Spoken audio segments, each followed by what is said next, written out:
Allu అర్జున్‌తో 'DJ' movie చేసి దర్శకుడు హరీష్ శంకర్ మంచి సక్సెస్‌నే సాధించారు.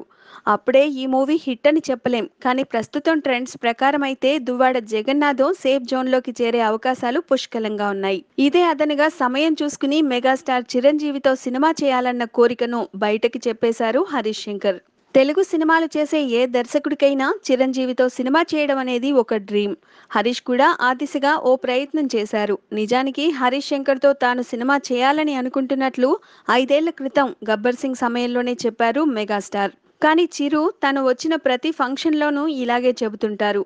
బోయపాటి శ్రీనుకు కూడా ఇలాగే ఓ టైంలో మాటిచ్చారు. ఇక పూరి జగన్నాథ్ సంగతి చెప్పనక్కర్లేదు. చిరు వీరాభిమానిగా మెగాస్టార్ రీఎంట్రీ మూవీని ఈయనే తీయాల్సి ఉన్నా స్టోరీలో లోటుపాట్లంటూ చిన్న మనస్పర్ధలతో ఈ ప్రాజెక్టు పట్టాలెక్కలేదు. ఇప్పుడు హరీష్ శంకర్ చిరుతో సినిమా చేసేందుకు రెడీ అంటూ స్టోరీ సిద్ధంగా ఉందని చెప్పినా ఇప్పుడు ఉయ్యాలవాడ చేస్తున్న చిరంజీవి ఆ తర్వాత బోయపాటికి కమిట్మెంట్ ఇచ్చారు.